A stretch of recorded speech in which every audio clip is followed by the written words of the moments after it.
बिस्मिल्लाहिर्रहमानिर्रहीम अस्सलाम वालेकुम। सऊदी इन्फो यूट्यूब चैनल में आपको खुश आमदीद कहते हैं। आज 8 दिसंबर 2020 है और तमाम जो गैर मुल्की इंजीनियर्स हैं, जितने भी प्रोफेशनल्स हैं, जितने भी टेक्नीशियन हैं, उनके लिए आज एक बुरी ख़बर है कि जितनी भी आप रजिस्ट्रेशन आप करवाते हैं सऊदी इंजीनियर काउंसिल में, आप जब रजिस्ट्रेशन करवाते हैं तो आपको नॉर्मली डिप्लोमा सर्टिफिकेट या डिग्री चाहिए होती है, जो कि आपको अटेस्टेड करवाना ज़रूरी होती है और आप सऊदी इंजीनियर काउंसिल में अपनी रजिस्ट्रेशन करवा पाते हैं।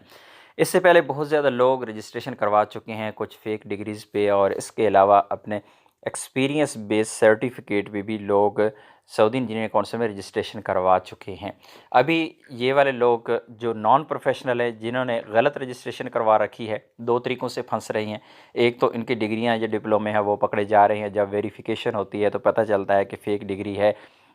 और दूसरे वो लोग जो नॉन प्रोफेशनल हैं और काम नहीं जानते, सिर्फ उन्होंने अपना जो प्रोफेशन है वो चेंज करवा रखा है सिर्फ इस वजह से कि वो कोई उससे बेनिफिट लेना चाहते हैं, कोई फैमिली वीज़ा लेना चाहता है।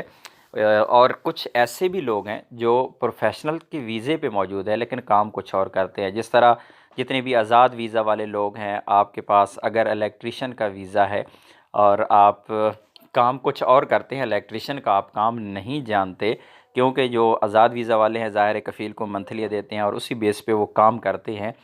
लेकिन अब जब आप अपना इकामा तजदीद करवाएंगे तो आपको सऊदी इंजीनियरिंग काउंसिल में जो रजिस्ट्रेशन आपकी हुई है, जो डिग्री है, जो डिप्लोमा है, जो सर्टिफिकेट है, उसे प्रूव करना होगा और उसका आपको एक एग्ज़ाम देना होगा।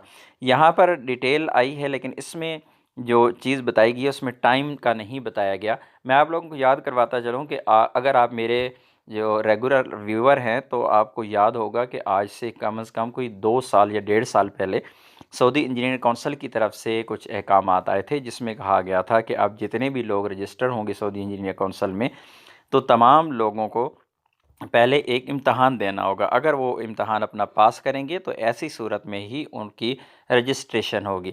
लेकिन अब जो ऐलान किया गया है, इस ऐलान के मुताबिक यहाँ पर वो चीज़ तो नहीं बताएगी कि नए रजिस्ट्रेशन वाले या पुराने वाले, लेकिन बज़ाहिर ये जो आज की न्यूज़ है इसको अगर आप डिटेल से पढ़ें, जो आप स्क्रीन पर देख रही हैं इस वक्त, इससे आप डिटेल से अगर पढ़ें तो इससे पता चल रहा है कि तमाम ही लोग, चाहे आप ऑलरेडी रजिस्टर्ड हो चुके हैं या आपने रजिस्ट्रेशन करवानी है, तो आपका इम्तहान लिया जाएगा और उसके बाद ही आपका इकामा तजदीद होगा। ये प्रोग्राम 2030 यानी 2030 का हिस्सा है और तमाम लोग जो प्रोफेशनल्स हैं, अगर आपके अकामे इस वक्त वैलिड हैं और आप सऊदी इंजीनियरिंग काउंसिल में रजिस्टर्ड हैं किसी भी डिप्लोमा सर्टिफिकेट बेस पे, और आप काम कुछ और करते हैं, तो आप अपना प्रोफेशन है वो बेहतर है कि अपना काम के मुताबिक कर लें, अपना प्रोफेशन चेंज कर लें। अदरवाइज़ आने वाले वक्त में आपके लिए प्रॉब्लम हो सकती है। ये ऐलान तो पुराना है, इस तरह के ऐलानात पहले हो चुके हैं, अब ये ऐलान हुआ है। इतनी जल्दी नहीं है, इतनी टेंशन नहीं है, क्योंकि सऊदी अरेबिया में बहुत ज़्यादा लोगों की तादाद है जो कि प्रोफेशनल्स हैं, इंजीनियर्स हैं, जो इस फील्ड से रिलेटेड हैं, जो सऊदी इंजीनियर काउंसिल में रजिस्टर्ड होते हैं।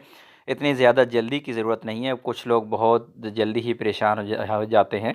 इंशाल्लाह ऐसा कोई मसला नहीं होगा, लेकिन आप अपना मौका जो है वो ज़ाया मत करें। जो ही आपका मौका बनता है, अगर आपने रजिस्ट्रेशन अपनी कैंसिल करवानी है या फिर अपना प्रोफेशन चेंज करवाना है या फिर आपने अपने डिग्री डिप्लोमा चेंज करना है, जो भी आपके पास सूरत हाल बनती है, बेहतर है कि अपने जो डॉक्यूमेंटेशन है उसे आप दुरुस्त कर लें।